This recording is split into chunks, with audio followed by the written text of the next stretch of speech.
Hello everyone, my talk is titled, Do You Feel What I Hear? Enabling Autonomous IoT Device Pairing Using Different Sensor Types. My name is Jun Han and my co-authors are Albert Chung, Manal Sinha, Madhu Harishankar, Shijapan, Haeyoung No, Pei Zhang, and Patrick Tag, and we're from Carnegie Mellon University. So securing a smart home IoT network becomes a necessity as introducing more IoT devices comes at a cost of potential privacy leakage, as shown in these recent articles. This is because many of the IoT devices are equipped with sensors that monitor users' daily activities at home, and therefore it has a potentially privacy-sensitive information. Hence, it is very important that these devices have an adequate method of establishing trust, also shown by the previous speaker, in other words, a secure pairing. But as we see also from the previous speaker's presentations, secure pairing has to be protected against man-in-the-middle attacks. In order to protect against such attacks, unfortunately, many of the existing solutions actually required an active user involvement, such as typing in password, and we're all very familiar with such process. However, human-in-the-loop solutions such as these actually is still a long-standing problem, causing various usability concerns and as well as security concerns.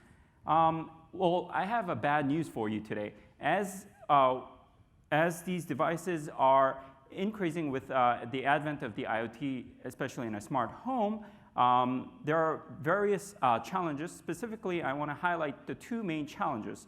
First, there are too many smart home devices today, and there's already tens of devices today, but it's going to increase to hundreds of devices within the next few years. So it's going to be very impractical to assume that a human user would be typing in passwords around the house. Actually, more seriously, there's not even an adequate user interface on these devices. So imagine your motion detector in a smart home. Where are you going to type in your password? Because there's no keyboard or displays. So these problems motivated researchers to eliminate the active human involvement in these protocols and initiated what is called the context-based pairing. So context-based pairing takes as input common observations of the physical context. As shown in this figure, there are two microphones inside this house, and therefore these microphones actually observe common random activities such as human walking by or doors opening and closing, and then use those common observations as sources of entropy to be fed into a cryptographic protocol to establish a shared key. But the problem is that these context-based pairing is limited to the same sensor types across these devices. In other words, homogeneous sensing modality as shown in this diagram. So in the rest of this talk, I'd like to try to answer the following motivating question. How do we actually apply the existing context-based pairing to allow devices that do not have the same sensor types as shown in this figure? So to answer that question, we want to provide what we call the cross-modal context-based pairing. And in this figure alone, you already have 4 different types of sensors. And we wanted to ask, what can we do to provide this cross-modal context-based pairing? And specifically, we asked the question, what is the commonality across these different devices? In other words, what is the invariant property across these sensors? And it turns out that timing information is the invariant property across these different sensors. So let's take a moment to imagine the scenario where if you have a microphone such as the Amazon Echo in your home, and let's say a power meter that measures the voltages connected to, let's say, a coffee machine. So when the coffee machine starts grinding the beans, the microphone hears the sound of the beans grinding. At the same time, the power meter actually measures the voltage spikes. So using the commonality, we actually, in the paper, we define this as a phenomenon called a numerically different yet contextually similar phenomenon. So let me give you an analogy. If I put a blindfolded person who cannot see, and a person with a headphone, so she cannot hear, both into the same room and open and close the door of that room, both persons can actually come to an agreement at the end to find that they've actually perceived the same event because the blindfolded person can hear the event, and at the same time, the person who cannot hear can actually see the event at the same time. So to provide an intuitive example, imagine a smart home equipped with these three sensors: geophone on the top, which is a vibration sensor, a microphone, and again, a power meter, again, hooked up to a coffee machine. The raw signals on the right represent the resulting time series signals of each sensor due to the following exemplary scenario. So in this home, there are two residents, Bob and Charlie, who are housemates. And Bob knocks on his roommate Charlie's door to invite him for a cup of coffee in the living room.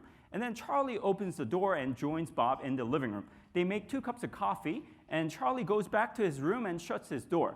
So in this scenario, you can already see from the first two raw data that the geophone and the microphone have perceived knocking, door opening, and far to the right door closing events almost roughly at the same time. And also, similarly, the microphone and the power meter have perceived the coffee machine, 2 cups of coffee, coffee grinding at the same, almost roughly at the same time. So again, the takeaway message from this example is that these devices tend to perceive common events even though numerical results are different at the same time. So with this intuition, I'd like to propose our solution called Perceptive, which is perception in Latin. And the goal, of course, is to provide a cross-modal pairing that enables devices to generate a shared cryptographic key at the end by proving that these devices are co-located inside a house, and they observe similar events over time. And we want to enable these devices to consistently observe similar events over time, or same events over time, gradually building on a high confidence key, which we call in our paper key strengthening process. And the attacker model is that the attacker locates his or her device just outside of the house, but still within the wireless communication range. And that's because we have a notion of a physical security. We have an assumption of this notion of physical security where the homeowner would not allow an untrusted person to sneak into his or her device inside the house. And the attacker tries, therefore, to locate his or her device outside of the house and to launch what we call the shamming attack in our paper, which is nothing but the attacker trying to fool the legitimate devices inside the house into believing that the attacker's device is also inside. But as we'll see from the evaluations, that it turns out to be very difficult to do this for the attacker because of such low fidelity of information that the attacker's devices can perceive from the outside. Now, taking that information, I'd like to present our high-level overview of our protocol. So here again, we have the microphone and the power meter set up, and we're trying to pair these two devices. And initially, of course, we have this numerically unequal raw signal, and then we want to convert or translate this numerically unequal signal into a similar fingerprint bits. And then afterwards, ultimately, we want to get to the final numerically equal symmetric key. And we do that by feeding in the similar fingerprint, or the fingerprint bits, into a key agreement protocol, which we use fuzzy commitment schemes, which is using error correction codes. And the main contribution of our work is to translate the unequal raw signal into the similar fingerprint bits. And I'd like to very briefly discuss how we do that, in other words, fingerprint extraction. And so first, each device, in this case the microphone, clusters the signal according to the event type. So in this case, the star represents the knock cluster. The triangle represents the door opening and closing cluster. And then the diamond represents the coffee machine cluster. And then the devices actually compute the starting point intervals of different events within the same cluster to be encoded as fingerprint bits for each cluster. So now we have a fingerprint bit for the triangle cluster, and then we also have the fingerprint bit for the diamond cluster. the use of the starting point interval is very important because it allows the Perceptio to be robust against time synchronization problems across devices. Additionally, use of the clustering is also very powerful because the devices then do not need to know what each cluster corresponds to in terms of the event types. Hence, Perceptio does not require any training phase. And similar thing happens with the power meter. Here, we only have a single fingerprint because there's only one event. And Perceptio requires the devices to repeat the protocol multiple times. Upon a successful finish of a single iteration of the protocol, the devices would increment the confidence score. As these iterations keep repeating, it gradually builds the confidence over time. And once a confidence score threshold is reached, the devices have now proved to each other that they are indeed co-located.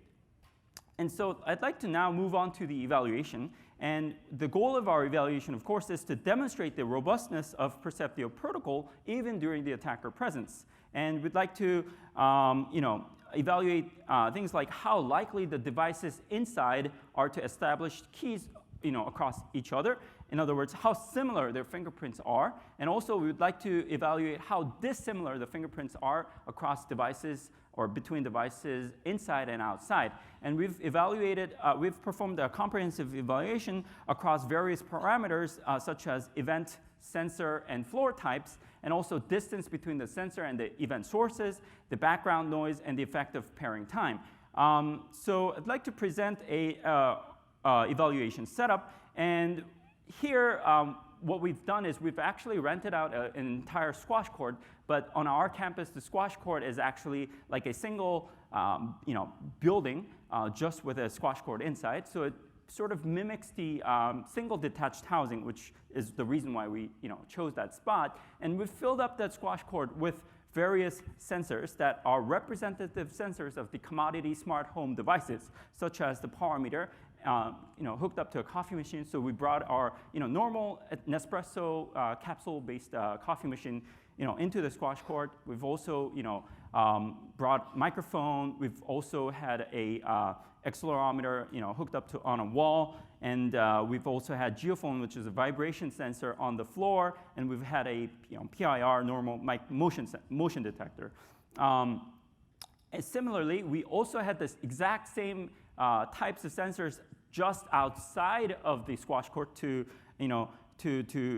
represent the attacker devices, but we've also added additional attacker devices to grant more information, which I'll explain in a bit. And inside the squash court, we've invited multiple participants to perform daily activities such as walking, making coffee, and knocking.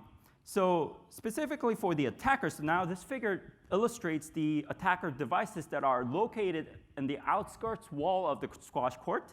And you can see that in addition to the 5 normal sensors, we've granted 2 additional higher quality sensors to grant more capabilities for the attacker. Specifically, we have the higher quality microphone, which is 100 times more expensive than the normal microphone, and the higher quality accelerometer, which is 10 times more expensive than the normal microphone.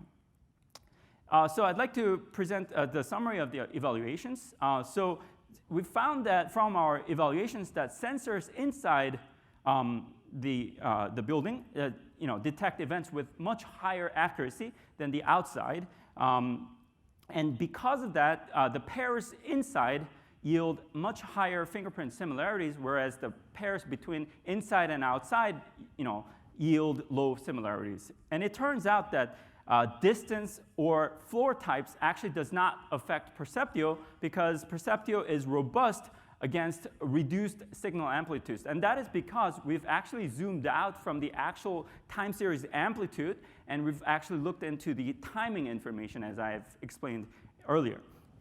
We also found that the value of the signal decreases as we jack up the background noise quite a lot. And actually, it turns out that starting from about 85 dB, where even with human ears, we cannot hear anything else but the background noise, then we started to see this happen. And also, we found out that the pairing time is proportional to the frequency of events. I'd like to focus on the first point, But the details of other points are also illustrated in the paper, and I encourage you to read our paper. So here I'd like to present our evaluation results on the event detection. And to do that, we present the receiver operating characteristics curve, or the ROC curve, which is a plotting true positive on the y-axis and the false positive on the x-axis for each sensor compared against the ground truth, as we vary different amplitude threshold for signal detection. So we plot the ROC for a walking event, or sets of walking events, and the area, the larger area under the curve means better detection accuracy, as most threshold yield a high true positive with relatively low false positive. And the green dotted line in the middle represent random guess, as that is the curve that depicts true positive equals to false positive.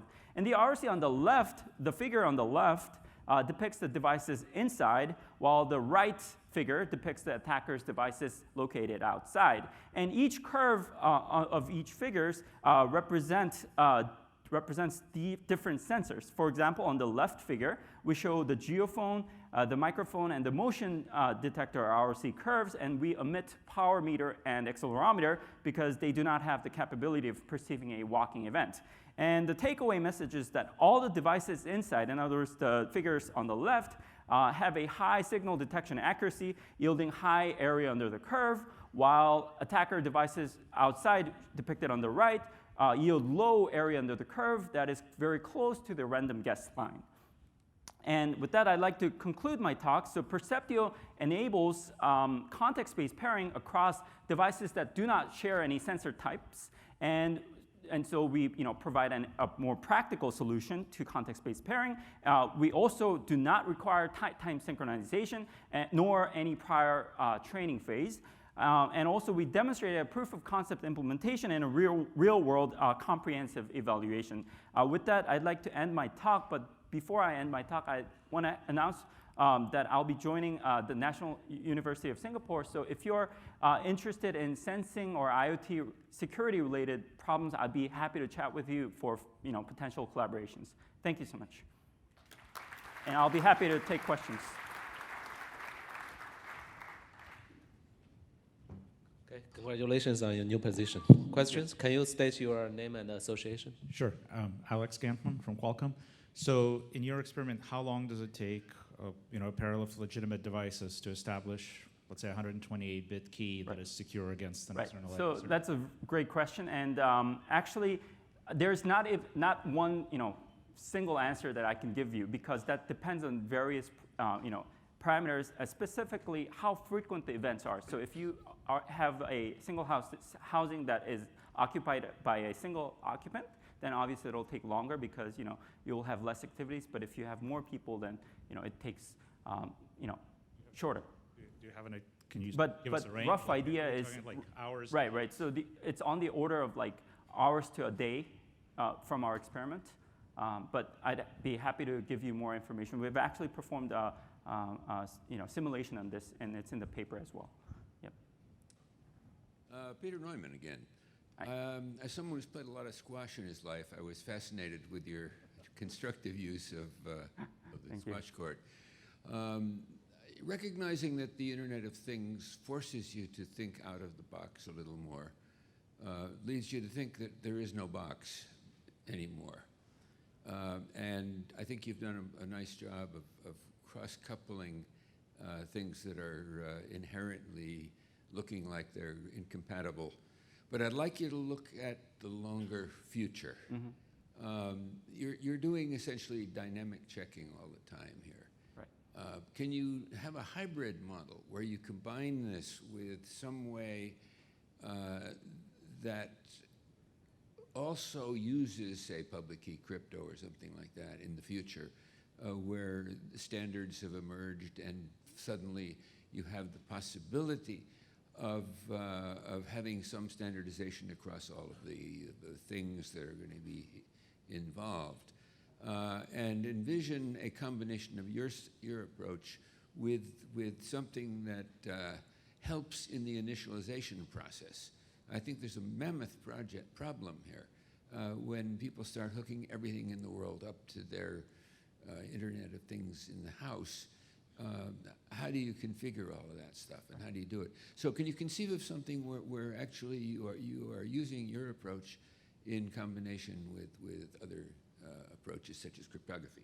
Sure. So thank you for the question. So if I understand the question correctly, so you're asking how initialization of this protocol would be actually deployed in real world, and how do we standardize this? So actually, that's a great question, because we were envisioning that there would be like close to zero involvement of the human user, other than taking out the product and maybe pressing a button to start it, and we're all going to be working out of the place. So in order for this to happen, of course, the manufacturers, various manufacturers of the smart home devices have to converge to Perceptive protocol. But once that is done, actually it doesn't require any additional hardware implementation or addition to these devices, because we're basically just retrofitting the software on it. So that's one thing. And also the other thing is we would not require the vendors to pre-insert the keys or anything like that. So that would be one solution. I apologize, but due to time limit, we have to take your questions offline. Okay, thank you. Yeah, thank you.